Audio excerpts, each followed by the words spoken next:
After my cheating wife left me and destroyed my business, I drove Uber to survive. One passenger, a dying old man, said, "You remind me of someone I lost." He tipped $30,000 and left his card. The next day, his lawyer called. "He died last night, but changed his will because of you." The inheritance was $89 million. But the lawyer's next sentence, "The reason that old man chose you," made me cry. Look, I'm not saying I hit rock bottom. I'm saying rock bottom hit me first, then charged me interest. If desperation had a signature scent, it would be a toxic blend of 3-day-old McDonald's fries fossilizing under the passenger seat, mixed with that god-awful new car smell, an air freshener dangling from my rearview mirror like a little tree of lies. That's what my 2015 Honda Civic smelled like these days. And honestly, it was a pretty accurate representation of my entire existence after Chloe decided to take a wrecking ball to our life together. We'd built Aura Landscapes from the ground up. And when I say we, I mean I broke my back doing actual landscaping work, while she schmoozed clients over overpriced lattes and talked about synergy like it was a real thing normal humans cared about. She was the face. I was the hands, knees, and occasionally the guy who got poison ivy in places I'm not comfortable discussing. For 5 years, it worked. We were a team. We were partners. We were also, apparently, a tragic setup for the world's most predictable country song, because she didn't just leave me. She left me from my business partner, Mark. Yeah, Mark, the same Mark who wore cargo shorts to client meetings and thought business casual meant tucking in his Metallica t-shirt. She handled clients? All right, she handled Mark too. Literally, in our office, on the desk where we used to plan our futures and eat sad desk lunches together. When I found out, I didn't even get to do the whole dramatic confrontation thing, because by the time I pieced it together, she'd already consulted with a lawyer, frozen our joint accounts, and somehow convinced our actual clients that I was the toxic one holding the business back. Within 6 months, I lost the house, the one with the garden I'd personally designed, which felt like the universe had a real sick sense of irony. I lost the company I'd built with my own bleeding hands. I lost the marriage I thought was solid enough to weather anything, except, apparently, Mark's persistent texting and his dumb beard. Oh, and the dog. Let's talk about the dog. Even Buddy, our golden retriever, who I'd rescued from a shelter and loved like a child, ran away 2 weeks after Chloe moved out. I'm not kidding when I say that dog looked guilty when I came home one day and found the back gate open. There were muddy paw prints leading away from the yard like some kind of canine prison break. And I swear to God, if dogs could leave notes, his would have said, "Sorry, bro, but the vibes here are terrible, and I'm out." I spent 3 days posting flyers, checking shelters, and calling his name in parks like a lunatic. But Buddy had clearly decided that whatever life awaited him on the streets was preferable to watching me ugly cry into his cereal bowl at 2 in the morning. So, yeah, I became an Uber driver. Me, Ethan Reed, the guy who once had business cards with embossed lettering and a website that didn't look like it was designed in 1997, was now driving strangers around Chicago while they ignored me and argued with their significant others on speakerphone. I had a PhD in bad luck and a minor in humiliation, and my office was now a Honda that smelled like regret and processed potatoes. My morning started at 5:30 a.m., which is an ungodly hour that should be illegal in all 50 states. I'd park in the back corner of the Walmart parking lot on Central Avenue, strategically positioning myself near the cart return so I could pretend I was there for a reason other than abject despair. I'd sip cold gas station coffee from a cracked thermos because apparently I couldn't even afford the luxury of hot beverages anymore, and I'd stare at my phone watching the little Uber requests pop up like tiny reminders that this was my life now. Sometimes I tell myself I was on a journey of self-discovery, which is what people say when they're too proud to admit they're just broke, exhausted, and one broken windshield wiper away from a complete psychological meltdown. The reality was simpler and significantly less Instagram-worthy. I was surviving, barely, one $5 ride at a time. I'd pick up nurses heading to early shifts, college kids stumbling home from parties they'd remember fondly in 10 years, and business travelers who treated me like I was part of the car's upholstery. Most people didn't even look at me. I was invisible, a ghost in a Honda, a nameless driver in a city full of people too busy checking their phones to notice the guy behind the wheel used to have dreams bigger than making rent this month. But here's the thing about life, and I mean this in the most cosmically ridiculous way possible. It's got a twisted sense of humor. Just when you think you've perfected the art of being invisible, just when you've resigned yourself to being that background character in everyone else's story, fate decides to tap you on the shoulder. And sometimes fate wears a cashmere coat that probably costs more than your car's Blue Book value. I didn't know it that morning, sitting in that Walmart parking lot with my cold coffee and my wounded pride, but my life was about to get weird. Not good weird or bad weird, just profoundly, inexplicably, life-alteringly weird. The kind of weird that makes you question whether you're living in reality or if you've accidentally stumbled into some indie film where the universe is the director and apparently thinks plot twists are hilarious. My phone buzzed at 5:47 a.m. Airport pickup. Terminal 2 to downtown, the Grand Plaza Hotel. Fare estimate, $25. I accepted it because that's what you do when your checking account has 2 digits and one of them is a 0. I pulled out of that Walmart parking lot, windshield wipers squeaking against the drizzle that had started falling like the sky itself was depressed. And I drove toward the airport with absolutely no idea that I was about to meet a man who would change everything. But that's how the best stories start, isn't it? With cold coffee, a broken heart, and absolutely no clue that everything you thought you knew about your life was about to get turned upside down by an 80-something-year-old man who smelled like expensive cologne and looked at you like he'd been waiting his whole life to find you in the back of a Walmart parking lot at dawn. The rain that morning felt personal. Like God had specifically selected my Honda out of every vehicle in Chicago and decided, yeah, that guy needs a little extra misery today. It wasn't the romantic movie kind of rain either. You know, the kind where beautiful people run through it while indie music plays and everything looks artistically melancholic. No, this was that spiteful, cold gets into your bones kind of rain that makes you question every life decision that led you to being outside at 6 in the morning. The kind of rain that says, you thought yesterday was bad? Hold my beer. I pulled up to Terminal 2 at O'Hare. My windshield wipers doing that annoying thing where they screeched like they're personally offended by moisture. The arrivals area was mostly empty, except for a few exhausted-looking travelers dragging suitcases that had clearly been through more than one battle with airline baggage handlers. My phone showed the passenger's name, Arthur W., passenger location marked. I scanned the curb looking for someone who matched the generic profile picture in the app, which, let's be honest, could have been anyone from a college student to somebody's grandfather. Then I saw him, and I immediately knew this wasn't going to be a typical ride where I'd spend 20 minutes in silence while someone scrolled through TikTok in my back seat. Mr. Arthur Whitlock looked like he'd walked straight out of a Brooks Brothers catalog circa 1985, except instead of modeling sweaters on a yacht, he was standing under the airport overhang looking like money incarnate. We're talking 80-something years old, maybe older. The kind of age where you've stopped counting because numbers become irrelevant when you've got that much life experience etched into your face.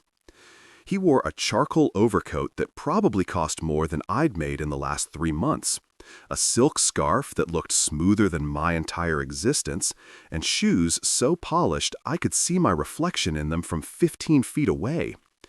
His hair was silver, perfectly combed, and he carried a leather briefcase that screamed, "I've closed deals that changed industries."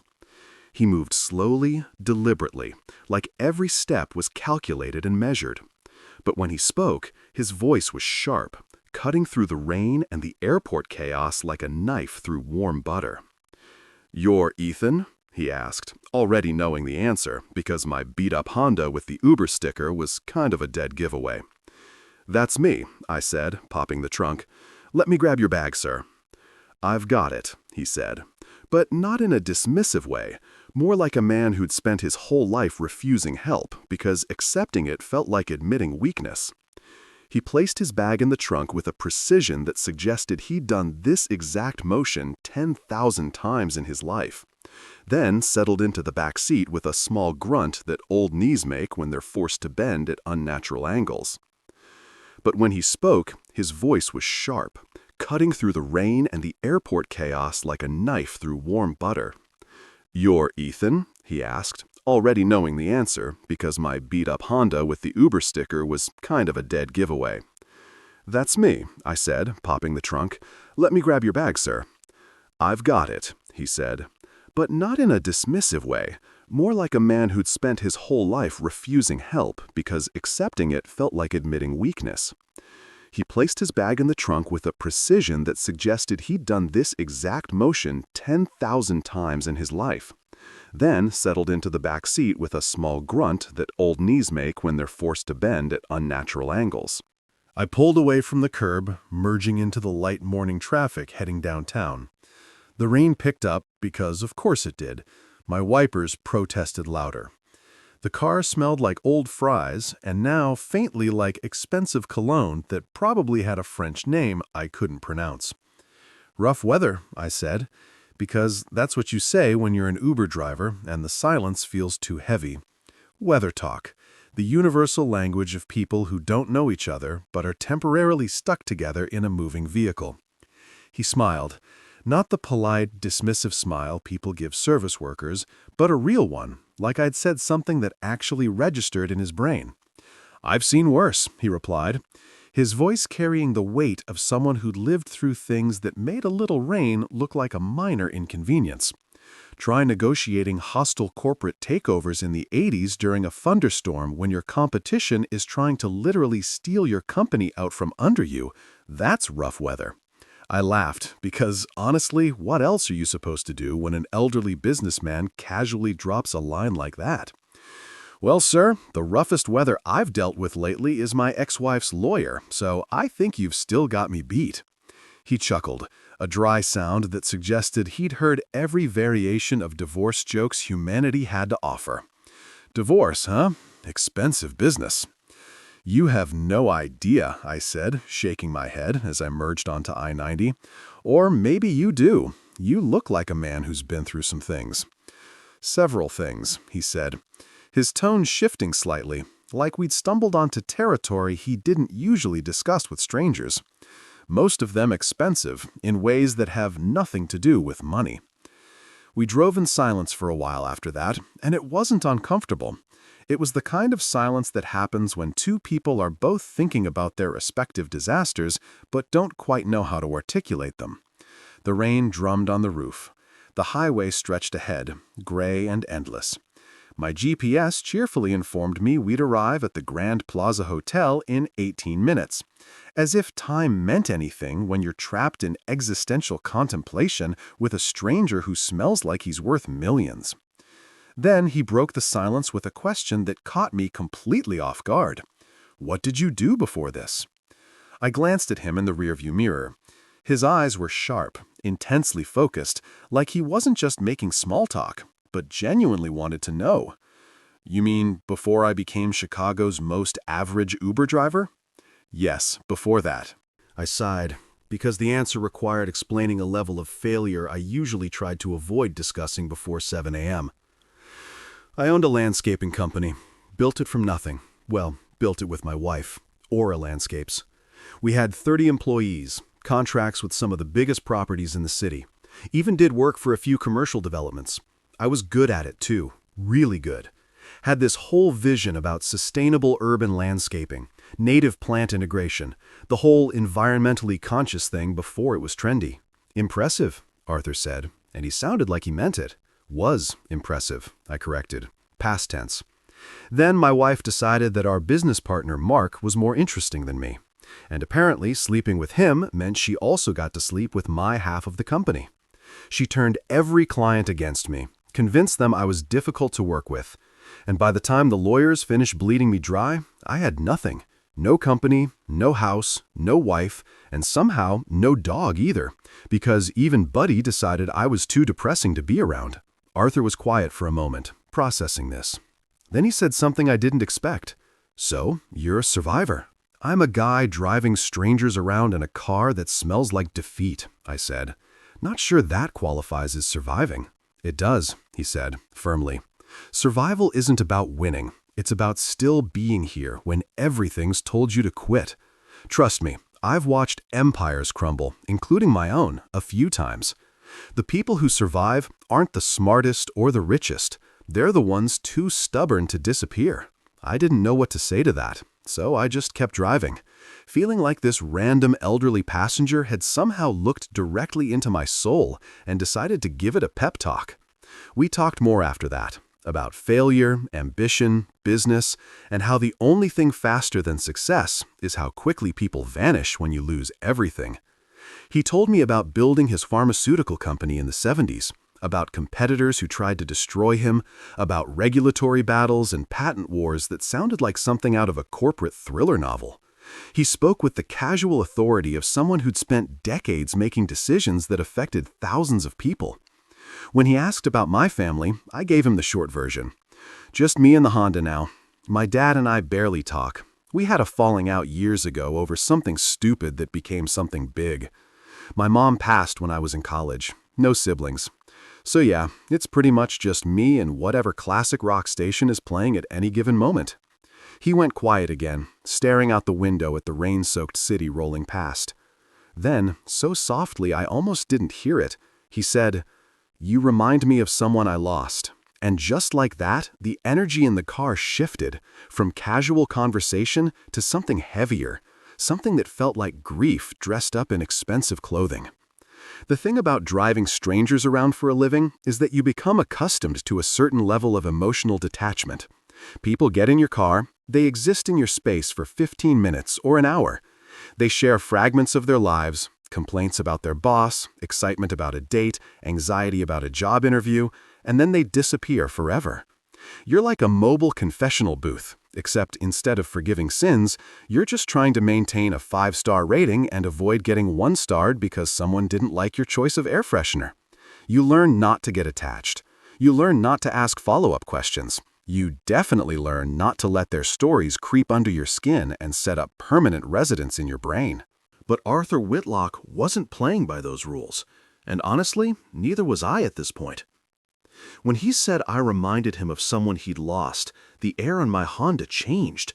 It got heavier, thicker, like the rain outside had somehow seeped into the car and was pressing down on both of us. I glanced at him in the rearview mirror, and his expression had shifted from that sharp, calculated businessman look to something more vulnerable, more human. His eyes were distant, staring at something only he could see, probably a memory that had been haunting him for longer than I'd been alive. I should have just nodded politely and changed the subject to something safe, like the Cubs' chances this season or whether downtown traffic was always this terrible. That's what a professional Uber driver does. But something about this man made me break protocol, made me actually care about the answer. "Someone you lost?" I asked, my voice softer than I intended. He reached into his coat pocket and pulled out his phone. One of those newer iPhones that looked pristine and probably had never seen a cracked screen in its life. His fingers moved slowly across the screen, the way older people navigate technology with careful deliberation, like they're defusing a bomb instead of just scrolling through photos. Finally, he turned the phone toward me, angling it so I could see it in the rearview mirror without causing a traffic accident. The photo showed a young man, maybe late 20s or early 30s, standing in front of what looked like a modern office building. He had dark hair that was slightly too long, like he'd been meaning to get a haircut for weeks but kept forgetting. He wore a suit but had loosened his tie, and his smile was crooked, genuine, the kind of smile that suggested he'd just said something sarcastic right before someone snapped the picture. But it was his eyes that got me. They had this intensity to them, this fire that burned behind exhaustion, like he was running on determination and coffee and refusing to admit he was tired. "My son," Arthur said quietly, his voice carrying decades of grief compressed into 2 words. "David. He died 15 years ago. angry at me. I didn't know what to say to that. What are you supposed to say when someone casually drops a tragedy that massive into your lap while you're merging onto the highway in rush hour traffic? "I'm so sorry" felt inadequate, like bringing a water pistol to a 5-alarm fire. So I just stayed quiet, letting him continue if he wanted to, which apparently he did. "We fought about business," Arthur continued, still staring at the photo like if he looked hard enough, his son might somehow climb out of the screen and back into existence. "David wanted to expand the company faster, take bigger risks, break into international markets before we were ready. I wanted him to slow down, build a stronger foundation, wait for the right opportunities. Classic father-son disagreement. I thought I was protecting him from making mistakes I'd made. He thought I was holding him back from his potential." The rain was coming down harder now, and my wipers were working overtime, squeaking their protest with every pass. We were about 10 minutes from the Grand Plaza Hotel, but it felt like we'd entered some kind of temporal bubble where normal rules didn't apply, and a complete stranger was about to tell me something that would fundamentally alter how I saw the world. He left the office that night after one of our arguments, the big one. The one where he said I'd never believed in him, that I'd rather see the company die than watch him succeed his own way. He'd been drinking at his desk, which he never did, but I'd pushed him that far. Arthur's voice cracked slightly, a hairline fracture in that otherwise composed exterior. He got in his car, drunk and furious, and he never made it home. Wrapped his BMW around a telephone pole on the interstate. Died instantly, the police said. Like that was supposed to be comforting. "Jesus Christ," I muttered. I gripped the steering wheel tighter, my knuckles going white. This was heavy, like too heavy for 6:30 in the morning. Too heavy for a random Uber ride. Too heavy for a guy like me who was barely holding his own life together with duct tape and denial. The last thing I ever said to him was that he wasn't ready to run a company, Arthur continued. And now I could hear the self-loathing in his voice, the kind that comes from 15 years of replaying the same conversation and wishing you could go back and say literally anything else.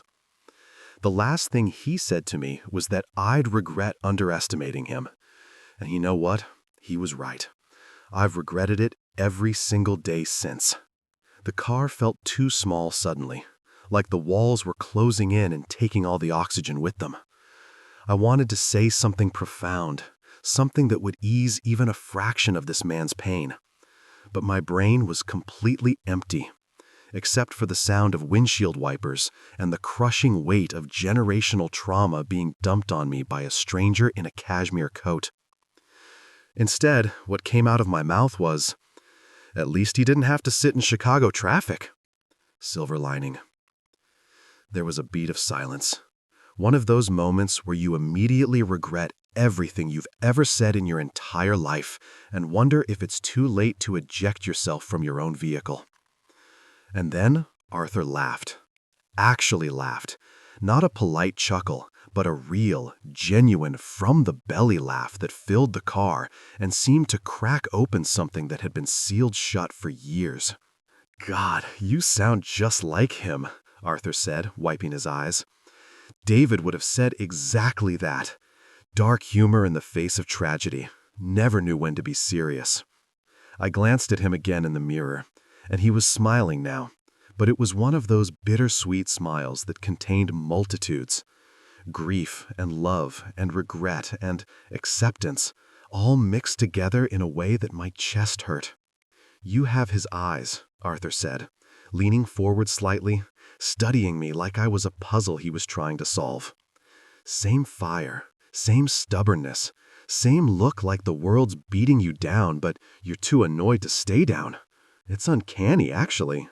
For once in my sarcastic, deflection-heavy life, I had absolutely no comeback. No joke, no witty retort, nothing. I just nodded, swallowing hard against that lump in my throat that had appeared out of nowhere, the one that no amount of humor could dissolve. Because there was something about the way this old man was looking at me. Like I mattered. Like I was more than just the guy driving him from point A to point B. Like maybe the universe had put us in this car together for a reason bigger than a $25 fare. We were 3 blocks from the Grand Plaza Hotel now, and I realized I didn't want this ride to end, which was crazy considering we'd just had possibly the most depressing conversation I'd had since my divorce was finalized. But there was something about Arthur, something about his grief that felt familiar in a way I couldn't quite articulate. Maybe it was because we were both carrying around losses that had fundamentally changed who we were. Maybe it was because we both understood what it felt like to have regrets so heavy they'd permanently altered your posture. Or maybe, just maybe, it was because some connections transcend logic and timing and the normal rules of how strangers are supposed to interact in the back seat of a Honda Civic at dawn. We were maybe 5 blocks from the Grand Plaza Hotel when Arthur did something that completely derailed my understanding of how Uber rides were supposed to work. He leaned forward, tapped my shoulder gently, the kind of tap that suggested urgency without aggression, and said, "Pull over here if you don't mind." I glanced around. We were on Michigan Avenue, surrounded by a weird mix of upscale restaurants that charge $30 for avocado toast and dive bars that looked like they'd been there since before I was born. The rain was still falling with the enthusiasm of a sky that had personal beef with the entire state of Illinois. And pulling over here meant blocking a lane during what was rapidly becoming morning rush hour. "Here, sir? We're literally 5 minutes from your hotel.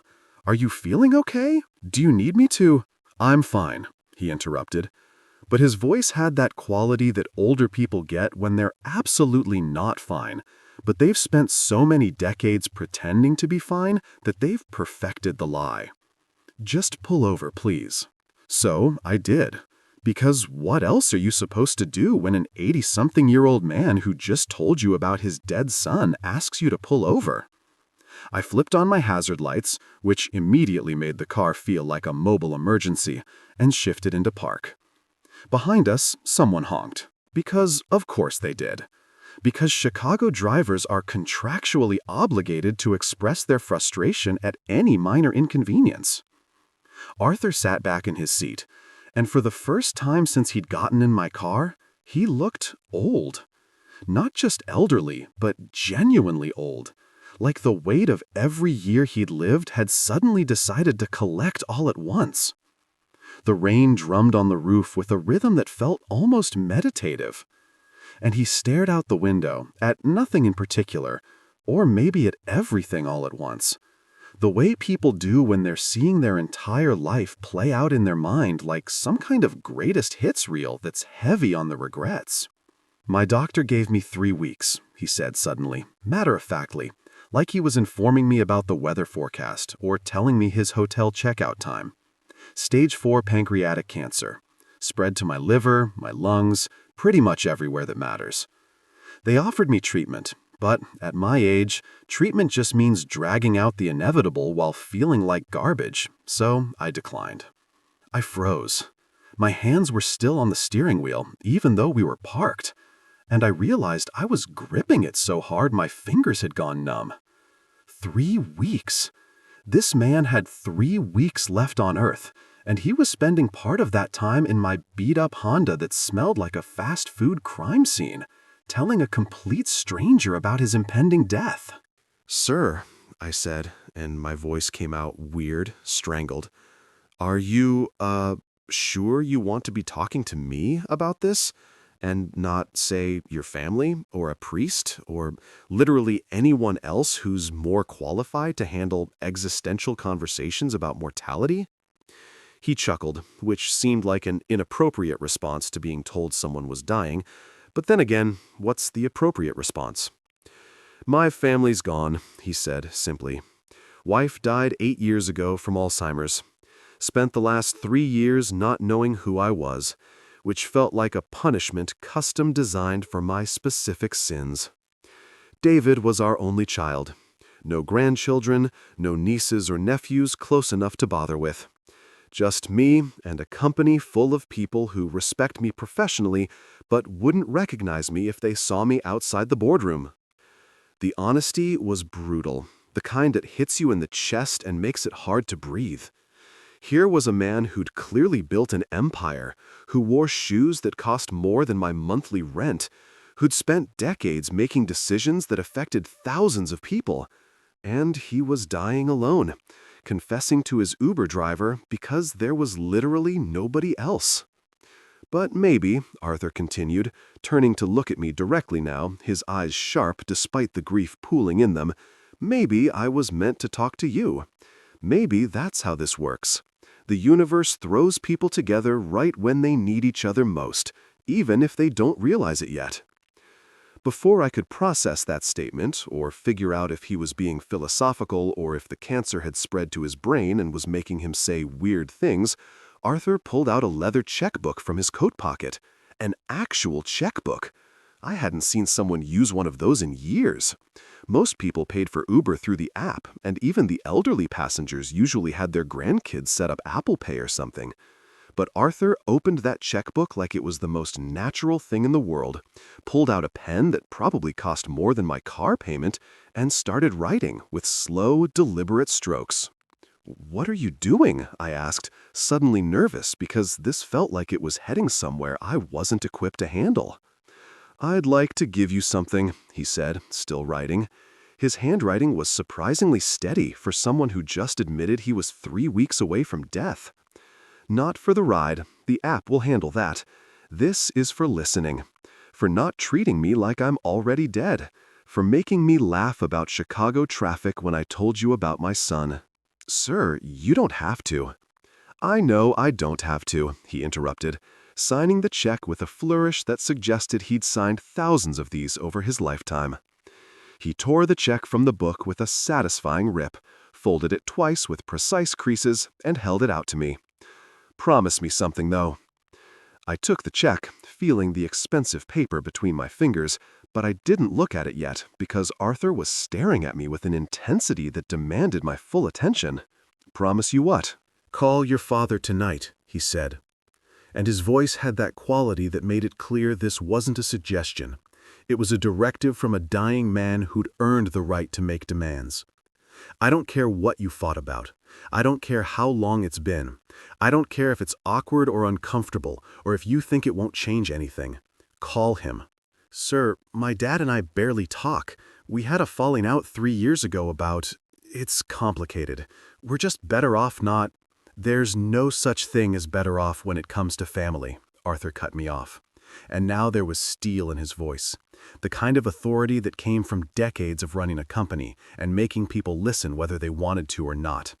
"You think you have time to fix things later, but later disappears faster than you can imagine. I thought I'd have time to fix things with David. I thought we'd have another argument, and another, and eventually we'd figure it out, because that's what fathers and sons do, right? They fight and make up and fight again, and it's all part of the process." He paused, swallowing hard, and I realized this man was on the verge of tears in my back seat. But sometimes there is no later. Sometimes later is just an excuse we tell ourselves so we don't have to do the hard thing today. So promise me, call your father tonight. Not tomorrow, not next week, tonight. The check in my hand felt heavier than paper should. "Okay," I said, my voice barely above a whisper. "I promise." Arthur nodded, satisfied, and some of the tension left his shoulders. He reached for the door handle, preparing to get out into the rain that was still falling like the sky was personally mourning his impending death. But before he opened the door, he turned back one more time. "You can't fix the past, son," he said. And the way he said son made my throat tight. "But you can stop repeating it. That's the only real power we have, to break the cycles that broke us." Then he was gone, stepping out into the rain with that expensive coat and those polished shoes, closing the door gently behind him. I watched him walk toward the hotel entrance, moving slowly but with dignity. And he turned back once under the awning. He didn't wave, didn't smile, just looked at me with an expression I couldn't quite read. Something between gratitude and sadness and hope all mixed together. I sat there for a long moment after he disappeared into the hotel, my hazard lights still blinking, rain drumming on the roof, feeling like I'd just been hit by an emotional freight train that I never saw coming. Finally, I looked down at the check in my hand, unfolding it carefully. The number made me do a double take so hard I nearly gave myself whiplash. I held it up to the dome light, convinced I was reading it wrong, convinced that my sleep-deprived brain was adding zeros that didn't exist. But no, there it was, written in Arthur Whitlock's steady handwriting.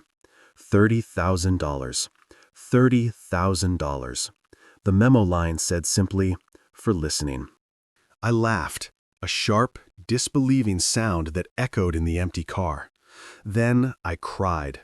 Ugly tears that came out of nowhere and everywhere all at once. Tears for Arthur and his dead son and his 3 weeks left and my own broken life and every regret I'd been carrying around like it was my full-time job. The whole car smelled like old fries, expensive cologne, and the specific brand of grief that comes from realizing a complete stranger had just changed your life in the span of 45 minutes. I drove back to my usual spot behind the Walmart like a man operating on autopilot, except autopilot was malfunctioning and kept replaying the last 45 minutes on an endless loop. The rain hadn't stopped. If anything, it had gotten more aggressive, like it was trying to wash away the entire city, or at least make a solid attempt at flooding my consciousness with metaphorical symbolism. My windshield wipers kept up their squeaky protest, and I realized I'd been driving for 20 minutes without accepting any new ride requests because my brain had temporarily shut down all non-essential functions to process what the hell had just happened. I parked in my usual corner spot, killed the engine, and just sat there in the sudden silence that felt louder than the rain. The check was still in my hand. I'd been clutching it so hard during the drive back that my palm was sweaty, and I was worried I might accidentally smudge the ink and somehow invalidate $30,000 through sheer nervous perspiration. I unfolded it again, smoothing out the creases on my dashboard, holding it up to the gray morning light filtering through my windshield like I was some kind of currency inspector checking for counterfeit bills. $30,000, written in actual ink on actual paper from an actual checkbook, like we were living in 1987. The signature at the bottom, Arthur Whitlock, was elegant, confident, the signature of a man who'd signed important documents his entire life and never once doubted whether the check would clear. In the top left corner was a bank name I recognized, one of those old money institutions that probably required a certain net worth just to walk through their doors without security escorting you out. I thought maybe it was a typo, like perhaps Arthur had meant to write 3,000 or 300, and in his dying man emotional state he'd accidentally added a 0 or 2 zeros. But no, the amount was written out in words. 30,000 and 00/100. There was no ambiguity, no room for misinterpretation. This dying pharmaceutical executive had just handed his Uber driver enough money to fundamentally alter the trajectory of his life with a memo line that simply said, "For listening." Like listening was some kind of rare commodity worth more than most people's annual salary. My whole car smelled like shock. If shock had a smell, which it doesn't, but if it did, it would be a combination of old fries, cheap air freshener, expensive cologne, and the specific scent of disbelief mixed with tears. I realized I was still crying, which was embarrassing, even though nobody was around to witness it. When's the last time I'd cried? Really cried?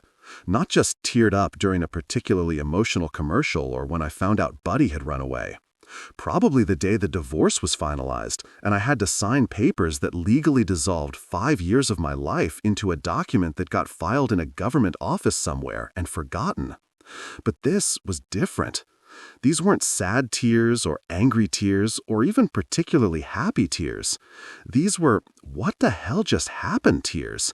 The kind that come from your soul getting sucker punched by unexpected kindness from a complete stranger who was 3 weeks away from death and decided to spend part of his remaining time making sure a broke Uber driver might have a chance at not being broke anymore.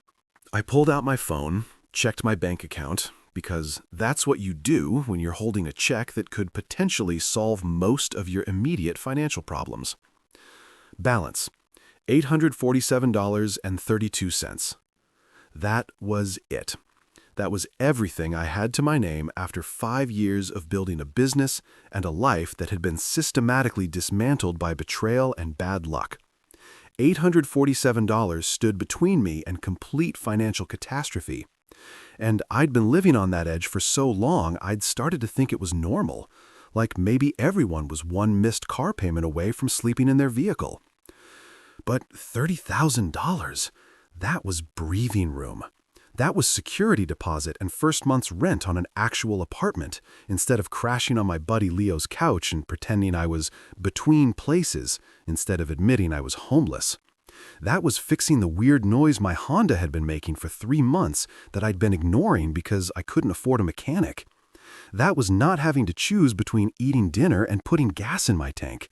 That was dignity. Actual, tangible dignity in check form.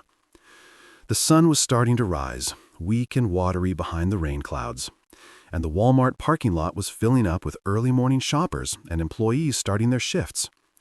I watched a woman park 3 spots over, juggling an umbrella and a coffee and a toddler who clearly didn't want to be awake at 7 in the morning. Life was just continuing around me like normal, like the entire universe hadn't just shifted on its axis during a random airport pickup. Arthur's voice echoed in my head. "Promise me you'll call your father tonight." I looked at my phone, at my dad's contact information that I hadn't touched in 3 years, except for the obligatory Merry Christmas text that we'd exchanged last December, like 2 people checking off a social obligation. Our falling out had been stupid. One of those arguments that starts about something small and snowballs into something massive because both people are too proud to back down. He'd said something critical about my business when it was struggling, something about how I should have been more careful, should have seen Chloe's betrayal coming, should have protected myself better. I'd responded by telling him he didn't understand anything about my life, and maybe if he'd been a better father, I would have learned how to pick better partners. It was cruel and unfair, and we both knew it. But instead of apologizing, we just stopped talking. 3 years of silence because 2 grown men couldn't figure out how to say, "I'm sorry," without it feeling like admitting defeat. I sat there in that Walmart parking lot for another hour, watching the rain slowly taper off into a drizzle, holding a $30,000 check from a dying man who'd made me promise to break a cycle I didn't even realize I was perpetuating.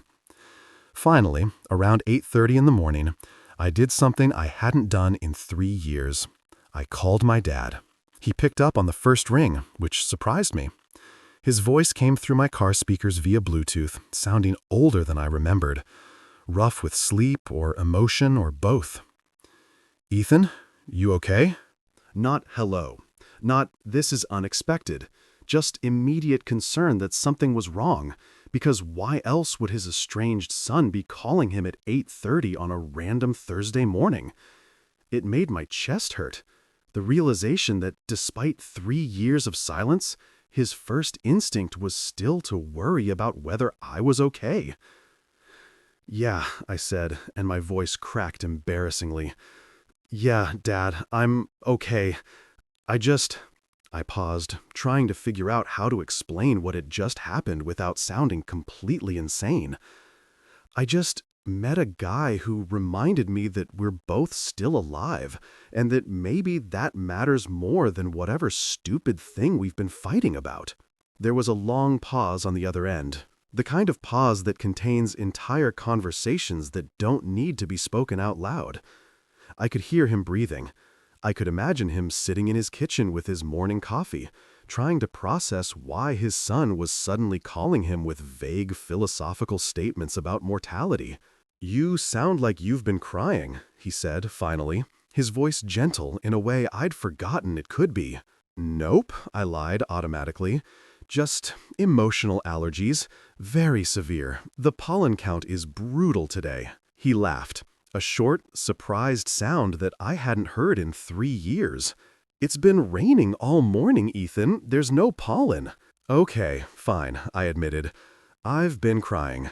But in my defense, I just had possibly the weirdest and most emotionally devastating Uber ride of my entire career. And a dying millionaire just gave me $30,000 for listening to him talk about his dead son. And now I'm sitting in a Walmart parking lot having an existential crisis about family and regret, and whether I'm going to end up dying alone with nobody to talk to except random strangers. Another pause. Then, where are you? I'm coming to get you. Dad, you don't have to. I know I don't have to, he interrupted, and I realized where I'd gotten my stubbornness from. Give me the address. I'll be there in 20 minutes. He lived 40 minutes away in Naperville, but I gave him the address anyway, because apparently this was happening whether I was ready for it or not. While I waited, I turned on the radio to avoid thinking too hard about what I just set in motion. Some classic rock station was playing Landslide by Fleetwood Mac, which felt aggressively on the nose for my current emotional state. But I listened anyway, because when the universe decides to get poetic, you might as well lean into it. My dad showed up in 35 minutes, driving faster than he should have in post-rain conditions, which felt like its own kind of love language. He pulled up next to my Honda in his sensible Toyota Camry that he'd been driving since I was in high school.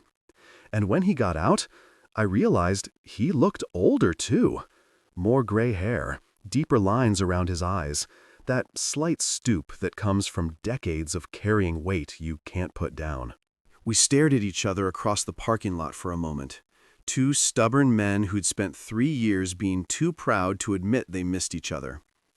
Then he walked over and tapped on my window, and I rolled it down. "You look like hell," he said. "Thanks, Dad. Really feeling the love here."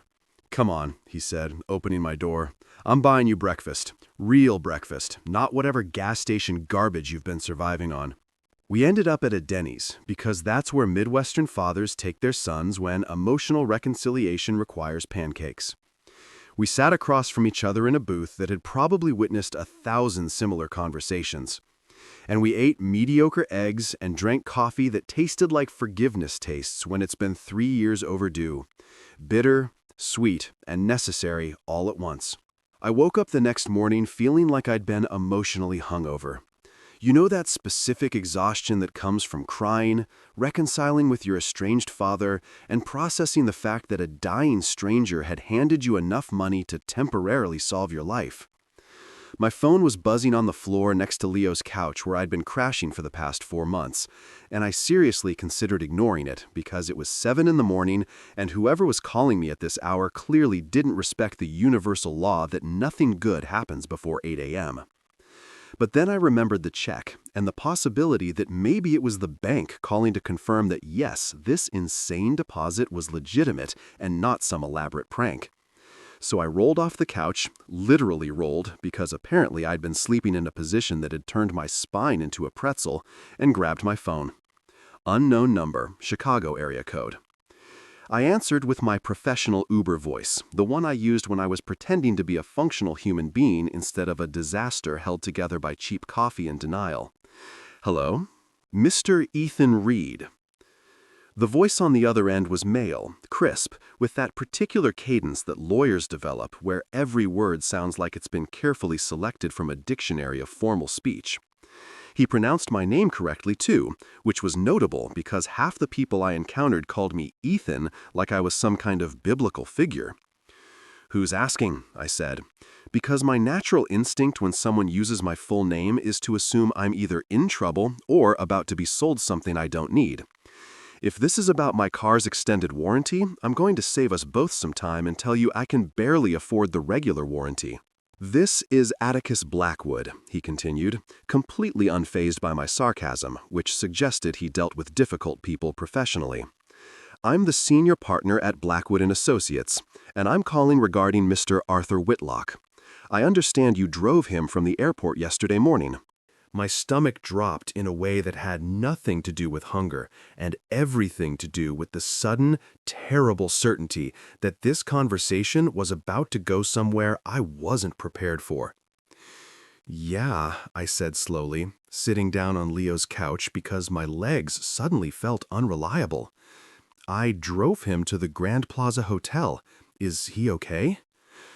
There was a pause, one of those professionally calibrated pauses that lawyers use right before they deliver bad news that's going to fundamentally alter your understanding of reality. "I'm afraid Mr. Whitlock passed away last night, peacefully in his sleep. The hotel staff found him this morning when he didn't respond to their wake-up call." The room tilted slightly, and I realized I'd stopped breathing. Arthur was dead. The man I'd spent 45 minutes with yesterday, who told me about his son and his regrets and given me a check that was currently sitting in my wallet like a time bomb of generosity, was just gone. 3 weeks? His doctor had said he'd had 3 weeks. He'd gotten less than 24 hours. "Mr. Reed, are you still there?" "Yeah," I managed, my voice coming out weird and distant like it belonged to someone else. "Yeah, I'm here. I'm sorry. I didn't know him well, but he seemed like a good man." "He was," Atticus said, and there was genuine warmth in his voice now, the kind that suggested this wasn't just a client to him, but someone he'd actually cared about. "Which is why I'm calling. Mr. Whitlock contacted me yesterday afternoon, shortly after you dropped him at his hotel. He made some significant changes to his will." "Oh no," I muttered. "Oh God." I knew where this was going, and every cell in my body wanted to hang up the phone and pretend this conversation had never happened, because there was no version of reality where this ended well for me. "Mr. Reed, you're named in the will." "Named as what?" I said, trying to keep my voice light, trying to joke my way out of whatever cosmic insanity was about to be dropped on my head. His therapist? His Uber driver of the year? The guy who made him laugh about traffic one time? "As his heir," Atticus said calmly, like he was informing me about the weather instead of completely derailing my entire understanding of how the universe worked. "Specifically, you've been designated as the primary beneficiary of his estate. He left you everything. Approximately $89 million in liquid assets, controlling shares of Whitlock Pharmaceuticals, several properties, including his residence in Lake Forest, and various other holdings that we'll need to discuss in detail." I laughed. I actually laughed out loud, a sharp, hysterical sound that echoed in Leo's living room and probably woke him up in his bedroom down the hall. "Sir," I said, still laughing, because the alternative was screaming or possibly passing out, "I think you've got the wrong Ethan Reed. There's probably another one somewhere in the Chicagoland area who isn't currently living on his friend's couch, impoverished by instant noodles. You should try calling him instead." "No, Mr. Reed," Atticus replied, with the patience of someone who'd clearly dealt with people in shock before. "Arthur was very specific. He left detailed instructions. And he also left you a letter. I think you'll want to sit down for this, if you're not already sitting down." "That is, I'm sitting," I said, gripping the edge of the couch like it was the only solid thing in a world that had suddenly started spinning off its axis. "I'm very, very sitting." "Would you be able to come to my office this afternoon? I'm located downtown, and I think it would be beneficial to discuss this in person. I'll also need to verify your identity and walk you through the legal requirements of inheriting an estate of this size. Also, Arthur's letter. He specifically requested that you read it in the presence of his family." "His family?" I said, confused. "I thought he said he didn't have any family left." "Not immediate family," Atticus clarified, "but there are some distant relatives who were contacted regarding his passing. They'll be at the reading this afternoon as well. 2 p.m., if that works for you." I looked around Leo's living room, at the pile of my clothes in the corner that I kept meaning to organize, at my laptop that was held together with duct tape, at the life I'd been living for the past 6 months that could generously be described as barely functional. Then I looked at my phone at the timestamp that said 7:04 a.m. and realized I had approximately 7 hours to process the fact that a dying man I'd met for 45 minutes had apparently decided to leave me his entire fortune. "Yeah," I said, my voice hollow. "Yeah, 2 p.m. works. Can you text me the address?" "Of course. And Mr. Reed, congratulations. Not everyone gets a second chance like this." After he hung up, I just sat there on Leo's couch, staring at my phone like it might suddenly offer some explanation for what was happening to my life. Leo emerged from his bedroom about 5 minutes later, squinting against the morning light, wearing boxer shorts and a t-shirt that said, "I'm not arguing, I'm just explaining why I'm right." "Dude," he said, yawning, "why are you awake, and why do you look like you've seen a ghost?" "I think I might have," I said quietly. "Or maybe I'm about to become one. I can't tell anymore." Leo stared at me, clearly trying to determine if I was having some kind of mental breakdown or if this was just standard Ethan behavior. "You want to elaborate on that cryptic nonsense, or are we doing the whole mysterious protagonist thing today?" So I told him. I told him everything. About Arthur, about the ride, about the $30,000 check that was still in my wallet, about the phone call I just received from a lawyer with a name that sounded like he belonged in a Jane Austen novel. Leo listened with increasing disbelief, his eyes getting wider with every sentence, until finally he just sat down on the couch next to me and said the only thing that made sense. "Holy shit!" "Yeah," I agreed. "Holy shit." "So you're telling me," Leo said slowly, processing, "that you gave a dying millionaire a ride from the airport. He liked you so much, he gave you 30 grand. Then he went back to his hotel and literally rewrote his will to leave you everything? And then he died? All in less than 24 hours? "That appears to be the situation, yes." "That's insane. That's literally insane. That doesn't happen in real life. That happens in movies where the plot is so contrived, everyone complains about it being unrealistic."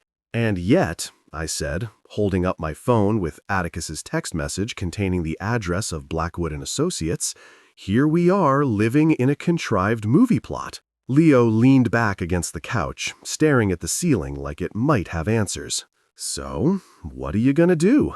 "I'm going to go to this meeting," I said, standing up because sitting still felt impossible now.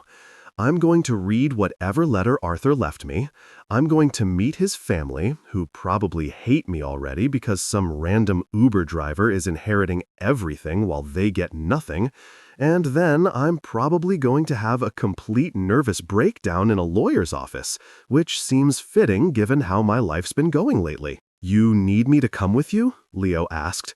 And the fact that he offered without hesitation reminded me why he'd been letting me crash on his couch for 4 months without complaint. "Nah," I said, heading toward the bathroom because I suddenly realized I needed to shower and look like someone who could theoretically be trusted with $89 million. "But if you don't hear from me by 5 p.m., assume I've been murdered by angry relatives and call the police." "That's not funny," Leo called after me.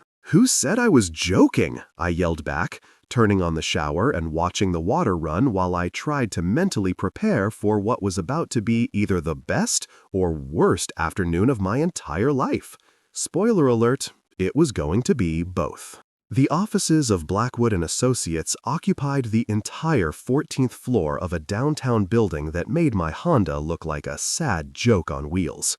Everything about the place screamed old money in a way that was both intimidating and vaguely offensive, like the furniture itself was judging me for showing up in khakis from Target and a button-up shirt I'd borrowed from Leo because everything I owned was either wrinkled, stained, or both. The reception area smelled like leather and wood polish and the quiet confidence that comes from generations of wealthy people solving their problems with expensive lawyers. The receptionist, a woman in her 50s with perfect posture and a smile that suggested she'd perfected the art of being professionally pleasant, directed me to a conference room down a hallway lined with portraits of stern-looking men who'd probably never driven an Uber in their lives. Through the glass walls of the conference room, I could see several people already seated, and my stomach did that thing where it tries to escape through your throat because you're about to walk into a situation you're catastrophically unprepared for. Atticus Blackwood met me at the door. He was exactly what you'd expect from a lawyer named Atticus. 60-something, silver hair, expensive suit that probably cost more than I'd made in the last 6 months, and reading glasses hanging from a chain around his neck like he was actively cosplaying as everyone's distinguished grandfather. He shook my hand with the firm grip of someone who'd spent decades negotiating deals that moved millions of dollars. "Mr. Reed," he said warmly, "thank you for coming. I know this must be overwhelming." "That's one word for it," I said, trying to keep my voice steady. "Other words include surreal, terrifying, and is this a prank show? Because if it is, the production value is incredible." He smiled, a genuine smile that crinkled the corners of his eyes. "I assure you, this is quite real. Please come in. There are some people I'd like you to meet." I followed him into the conference room, and immediately every eye turned to look at me.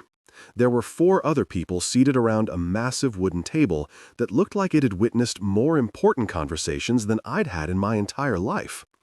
2 older women who I immediately pegged as distant relatives, based on their matching expressions of polite confusion mixed with barely concealed resentment. A younger guy, maybe early 40s, in a business suit that screamed middle management, looking at me like I was a math problem he couldn't solve.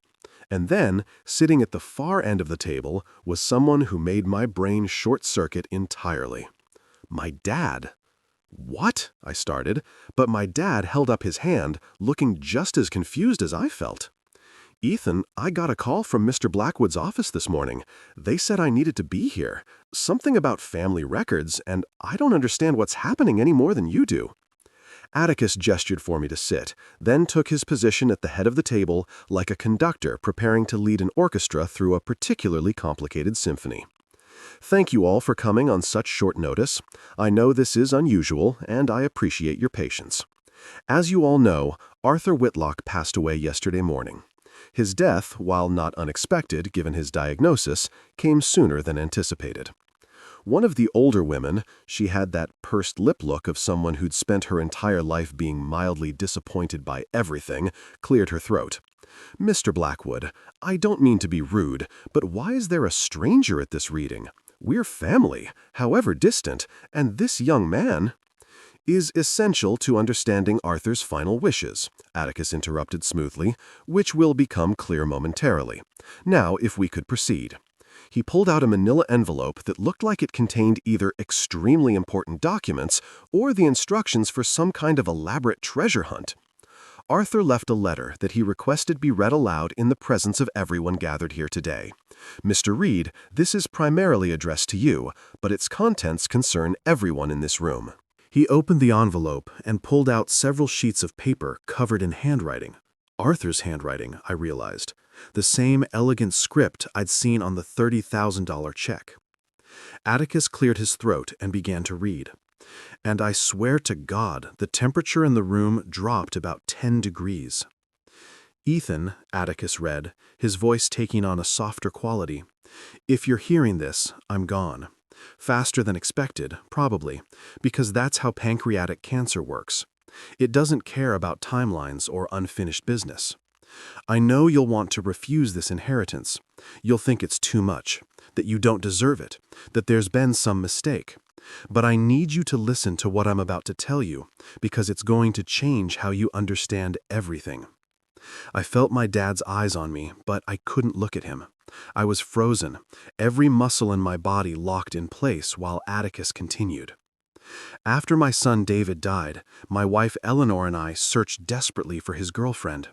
We knew he'd been serious about someone, that they'd been talking about getting married.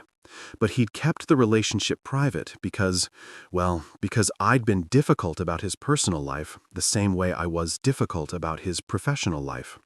Her name was Laura Reed." My dad made a sound, a sharp intake of breath that was almost a gasp. I turned to look at him, and his face had gone completely white. "Laura," my dad whispered. "My sister Laura." The room was spinning now. Or maybe I was spinning and the room was staying still. I couldn't tell anymore. Atticus continued reading, his voice steady, even as he delivered information that was systematically destroying my understanding of reality. Laura was pregnant when David died. She was only 23, scared and alone. We tried to find her, hired private investigators, contacted every Reed in Illinois, but she disappeared. Eleanor and I spent years wondering about that child, about our grandchild who we'd never meet, who would grow up never knowing they were part of our family. It became Eleanor's obsession in her final years before Alzheimer's took her memory. She'd talk about finding the baby, even when she couldn't remember my name. One of the older women was crying now, soft tears that she was trying to hide behind a tissue. The younger guy in the business suit just looked confused, like he'd shown up for a regular will reading and accidentally walked into a soap opera. Atticus continued, "My private investigator, whom I kept on retainer for 15 years just in case, finally found something. Adoption records. Laura gave birth to a son in 1991. She died 2 years later from complications of lupus, and the child was adopted by her brother." Atticus paused, looking at my dad, Daniel Reed, and his wife, Susan. The silence in that conference room was so complete I could hear my own heartbeat. My dad was staring at me with an expression I'd never seen before: shock, realization, grief, and something that might have been relief, all mixed together in a way that made him look 10 years older. "Wait," I said, and my voice came out strangled.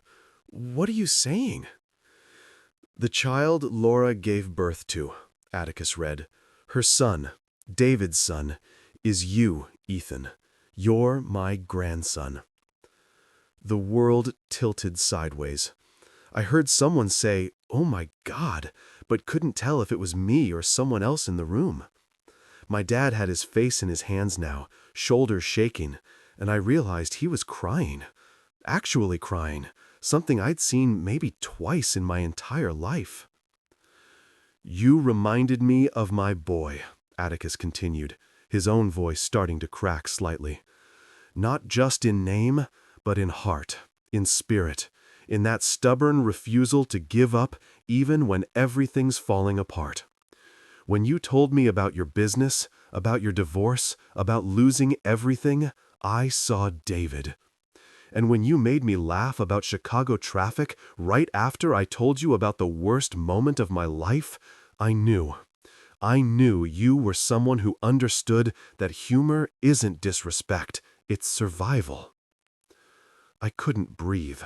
The room was too small, too bright, too full of people watching me process information that should have come with a manual, or at least a warning label. "I have 3 weeks, the doctor said. I'm using 1 day to make sure you get what should have been yours all along. Not just money, but family, a history, a place to belong. You listened when I needed forgiveness most. You called your father because I asked you to. You're already more of a grandson than I deserve, and you didn't even know it yet." My dad stood up suddenly, walked around the table, and pulled me into a hug that nearly knocked me off my chair. "I'm so sorry," he was saying over and over. "I'm so sorry I never told you. We were going to. We always meant to. But you were so young when Susan died, and then it never seemed like the right time." "Dad," I managed, my voice muffled against his shoulder. "Dad, I can't. This is—" "I know this is a lot," Atticus read, wiping his own eyes. "Now I know you'll have questions, and I'm sorry I'm not there to answer them, but I've left detailed records, letters from Laura, photos of David, everything I could compile. You deserve to know where you came from. And David, wherever he is, deserves to know his son turned out to be exactly the kind of man he would have been proud of." I pulled away from my dad, looking around the conference room at these strangers who were suddenly, impossibly family. The older women were both crying openly now. The guy in the business suit looked like he was trying to process quantum physics while underwater. And me? I laughed. Nervous, ugly, hysterical laughter that echoed off the expensive wood paneling and probably violated some kind of sacred law about maintaining dignity in law offices. "Of course," I said, still laughing even as tears streamed down my face. "Of course. Why not? Find out the dying millionaire is my secret grandpa? That tracks. That absolutely tracks with how my life has been going." Then I stopped laughing and started crying instead. Deep, ugly sobs that I'd been holding in for months or maybe years. Grief for grandparents I'd never known. For a biological father who died before I was born. For a mother who'd given me up because she was too young and too sick to keep me. For a grandfather who'd found me in the back of a Honda and had exactly one day to be my family before the universe took him away too. 3 weeks after Arthur's funeral, which was attended by approximately 400 people, including politicians, pharmaceutical executives, and 2 very confused relatives who'd just discovered they were related through a tragic web of secrets and bad timing, I got another call from Atticus Blackwood. This time I answered with significantly less panic because I'd spent the past 21 days in a surreal blur of legal paperwork, bank meetings, and intense therapy sessions where I tried to explain to a professional that yes, I'd inherited $89 million from my dead grandfather, who I'd met once while driving him from the airport, and no, I wasn't handling it particularly well. Thank you for asking. "Ethan," Atticus said, and I'd gotten used to his voice now, that calm, measured tone that suggested nothing could possibly surprise him anymore. "There's someone I'd like you to meet. Another piece of the puzzle, if you will. Are you available this afternoon?" I looked around the apartment I'd just signed a lease on, my first non-couch living situation in 6 months, which was currently furnished with exactly 1 folding chair and a sense of overwhelming disorientation. "Yeah," I said, "I'm available. What kind of puzzle piece are we talking about here? Because if it's another secret relative, I'm going to need advanced warning and possibly medication." Atticus chuckled. "Not a secret, exactly. Just someone who has been looking for family as long as Arthur was. His name is Ryan Reed. He's your cousin, David's other son." The phone nearly slipped out of my hand. "I'm sorry, David's what now?" "Laura wasn't David's only relationship," Atticus explained patiently. "Before he met her, he dated a woman named Michelle Cho. They broke up when David was 25, and Michelle discovered she was pregnant shortly after. She tried to contact him, but he'd already started dating Laura, and, well, it's complicated. Michelle raised the child alone, eventually married someone else, and their son Ryan grew up knowing his biological father had died before he was born, but never knowing who he was." "Jesus Christ," I muttered, sitting down on my 1 folding chair because standing felt like too ambitious an activity given this new information. How many secret relatives am I going to discover? Is this going to be a weekly thing? Should I just start planning for surprise family members to emerge from the woodwork every Thursday? "Just Ryan," Atticus said with what sounded like amusement, "as far as we know. Arthur's investigator found him about 2 years ago, but Arthur wanted to meet him in person, and his health kept declining. They'd been planning a meeting that never happened. When I contacted Ryan about Arthur's death and explained the family connection, he expressed interest in meeting you, if you're comfortable with that." Comfortable wasn't the word I'd use. Terrified, overwhelmed, curious, in that way you're curious about whether you can fit your entire fist in your mouth. Technically possible, but probably a bad idea. "Yeah," I said finally. "Yeah, okay. Where and when?" We met at a coffee shop in Evanston, neutral territory, Atticus had suggested. Somewhere public, but not too crowded. I arrived 15 minutes early because apparently inheriting millions of dollars hadn't cured my anxiety-driven punctuality, and I ordered a coffee I didn't drink because my hands needed something to do besides shake. At exactly 2 p.m., a man walked in who made me do a double take so hard I nearly spilled my untouched beverage. Ryan Reed looked like someone had taken a photo of Arthur, aged it backwards about 50 years, and added a healthy dose of Asian features that must have come from his mother. He was maybe 35, tall, with David's same dark hair and Arthur's intense eyes, wearing jeans and a hoodie that suggested he was approximately as comfortable with this situation as I was. When our eyes met across the coffee shop, there was this moment of mutual recognition, not because we knew each other, but because we were both walking evidence of the same complicated family history. He walked over and we both just stood there for a second, like two people who'd been told to hug, but weren't sure if that's what you did when meeting the cousin you didn't know existed until 3 weeks ago. Finally, he stuck out his hand and said, "So, this is weird, right? I'm not the only one finding this incredibly weird." And shook his hand, laughing despite myself. "Oh my God, thank you. Everyone keeps acting like discovering secret relatives is totally normal, and I've been feeling crazy for thinking this is the weirdest thing that's ever happened to me." "Right," Ryan said, sitting down across from me with visible relief. "My wife keeps telling me to process my feelings and explore this new connection, and I'm like, babe, I'm still processing the fact that I'm apparently related to a pharmaceutical empire? The feelings are going to have to wait their turn." We talked for 3 hours, not about money or inheritances or legal complications. We talked about growing up, not knowing where we came from, about that specific flavor of confusion that comes from being told you're adopted but never getting the full story.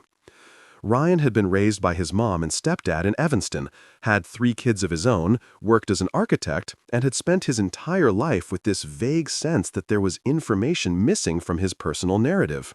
"I always thought I was unwanted," Ryan admitted, stirring his 3rd coffee of the afternoon. "Like, my biological father didn't want me, which is why he wasn't in the picture. Finding out he never knew I existed, that he died before he could know, that's somehow worse and better at the same time." "Yeah," I said, understanding exactly what he meant. "It's like you can't be mad at a dead guy, but you're also mad that the universe didn't give him the chance to know you existed. It's complicated grief for someone you never met but were supposed to be connected to." "Exactly." Ryan leaned forward, animated now. "And then finding out Arthur spent years looking for family, that he died knowing about you but not about me. God, I don't even know how to feel about that. Relieved I wasn't rejected, sad I missed the chance to meet him, angry that there was this whole family history I could have been part of. All of the above," I suggested. "I think you're allowed to feel all of it simultaneously. Grief doesn't follow logic." We exchanged phone numbers, made tentative plans to meet again with our respective families. My dad, his mom, his wife and kids, the distant relatives from the law office who'd turned out to be second cousins twice removed or something equally complicated. We created a group chat that we ironically titled "The Surprise Reed Family Reunion Nobody Asked For." We laughed about it, because laughing was easier than crying, even though we both probably needed to do more of the latter. A week later, we attended Arthur's actual memorial service together. Not the funeral, which had been the massive public affair with news coverage and pharmaceutical industry representatives, but a smaller private memorial that Atticus had organized specifically for family. It was just us, my dad, Ryan's mom Michelle, Ryan's wife and kids, and the 2 older women from the law office whose names I'd learned were Helen and Patricia, Arthur's second cousins who'd spent their lives knowing him as the successful distant relative they saw at occasional holiday gatherings. The service was held at a small chapel in Lake Forest, and everyone who spoke talked about Arthur the person, not Arthur the businessman. Helen told a story about how he'd paid for her son's medical school without ever mentioning it, how she'd only found out years later. Patricia described how he'd shown up unannounced at her husband's funeral and sat with her for 3 hours, not saying much, just being present. Michelle talked about how, when she'd finally tracked down David's family after his death, Arthur had helped her financially, even though they weren't related, because that's what you did for the mother of your son's child. When the priest asked if anyone else wanted to speak, I stood up before I could talk myself out of it. Walking to the front of that chapel felt like walking through water, but I got there eventually and turned to face this bizarre collection of people who were somehow my family now. I was Arthur's Uber driver, I started, and several people smiled because apparently Atticus had told them the story. We talked for 45 minutes about failure, ambition, regret, and how fast people disappear when you lose everything. He told me about his son. He showed me a photo. He cried in my back seat while telling me about an argument that ended with death. And I had no idea I was looking at pictures of my biological father. My voice cracked, but I pushed through. Arthur gave me $30,000 for listening to him. That's what the memo line said, for listening. Like listening was some rare commodity worth more than most people's annual salary. And maybe it is. Maybe in a world where everyone's rushing to the next thing, stopping to actually hear someone's story, really hear it, not just wait for your turn to talk, maybe that's worth everything. I paused, looking at Ryan, at my dad, at this collection of people who'd been scattered by time and circumstance and brought back together by one old man's determination to fix what he could before he died. Arthur spent 15 years looking for family he never got to meet. He found me by accident in the back of a Honda that smelled like old fries, and he decided that was enough. That 45 minutes was enough to build a bridge across decades of loss. Tears were streaming down my face now, and I didn't even try to hide them. People keep asking me what I'm going to do with the money, how I'm going to handle the company, the properties, the responsibility, and honestly, I have no idea.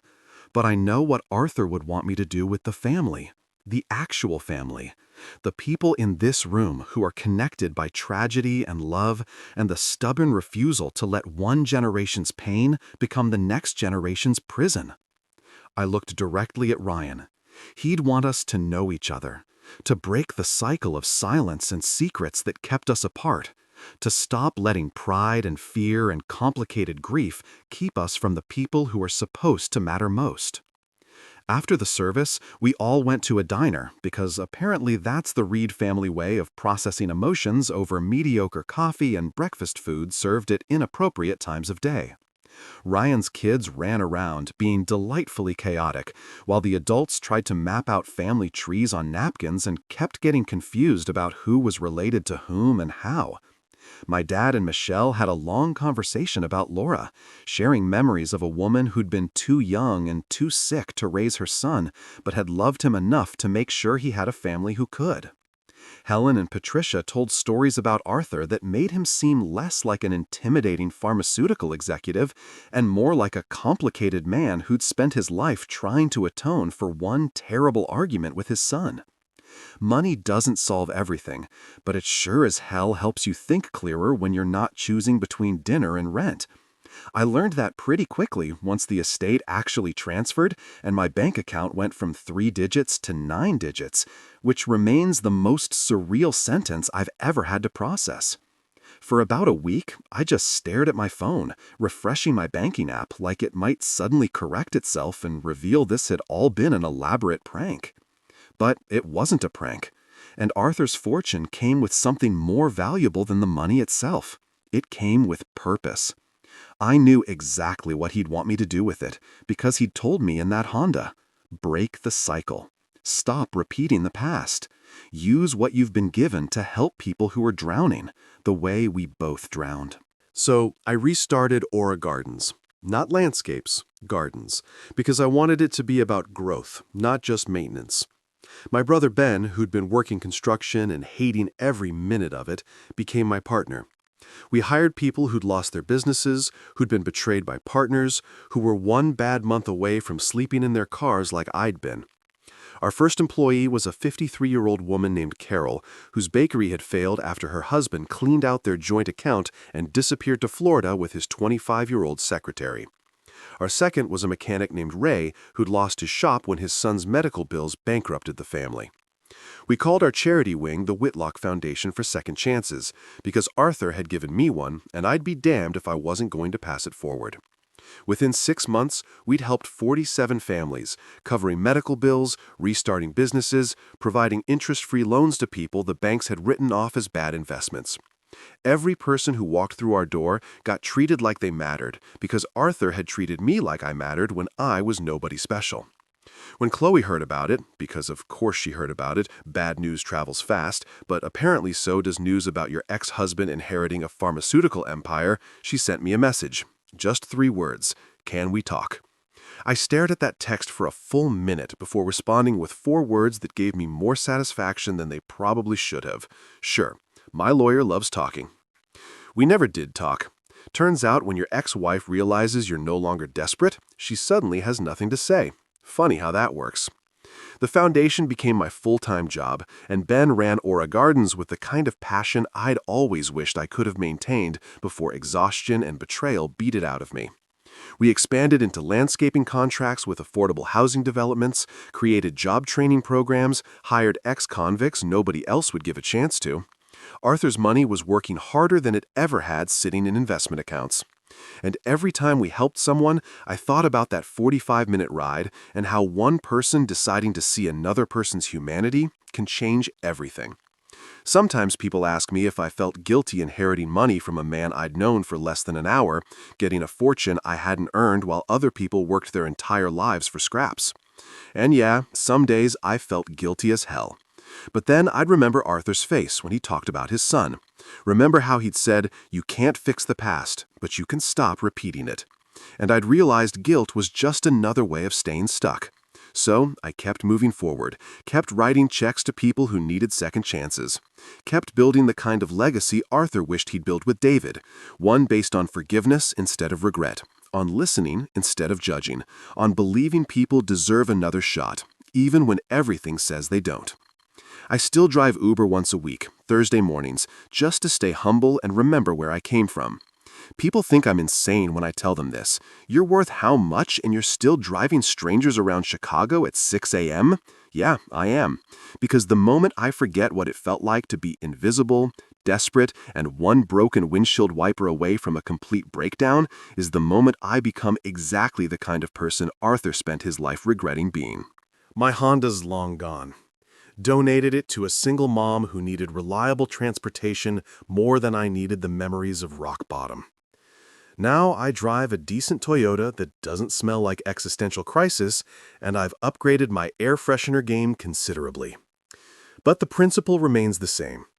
Every Thursday, I log into the app, accept rides, and listen to people's stories like they matter, because they do. Last Thursday morning, I picked up a young woman from an apartment complex in Lincoln Park. She got in my back seat, and I immediately recognized the look. The same exhausted, defeated expression I'd worn for 6 months straight. Red eyes that suggested she'd been crying recently, shoulders hunched like she was trying to take up as little space as possible in the world. That specific energy of someone whose dreams had just been systematically demolished. "Rough morning?" I asked, pulling away from the curb. She laughed, but it was one of those laughs that's actually just crying in disguise. "Rough year, more like. My restaurant failed. I put everything into it. My savings, my parents' life savings, maxed out every credit card, convinced all my friends to invest, and it just failed. Bad location, worse timing, and apparently I'm terrible at business, even though I'm a great chef." I glanced at her in the rearview mirror, seeing my own past reflected back at me with uncomfortable clarity. "Let me guess," I said. "Now your parents think you ruined their retirement, your friends aren't returning your calls, and you're questioning every decision you've ever made?" She looked up, surprised. "How did you—" "Yeah," I said simply. "Been there. Different business, same devastation.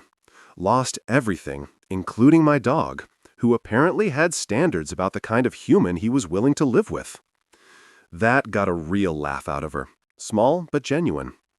We drove in silence for a few minutes while she composed herself.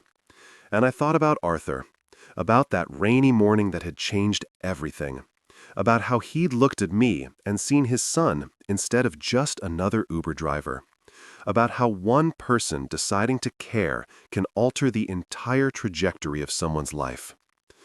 At a red light, I reached into my glove compartment and pulled out one of the business cards we'd printed for the foundation. I handed it back to her. "Someone once believed in me when I didn't deserve it," I said, "when I was drowning and convinced I'd never surface. This is a foundation that helps people restart after failure. No judgment, no lectures about what you should have done differently, just resources and support. Give them a call. She took the card, studying it with confusion. Why would a stranger help me? What's the catch? No catch, I said as the light turned green. Just paying forward something that was given to me. Because sometimes family isn't who you're born to. It's who fate throws into your car in the middle of a thunderstorm when you both need saving. She looked at me like I'd just spoken in riddles, but she pocketed the card anyway.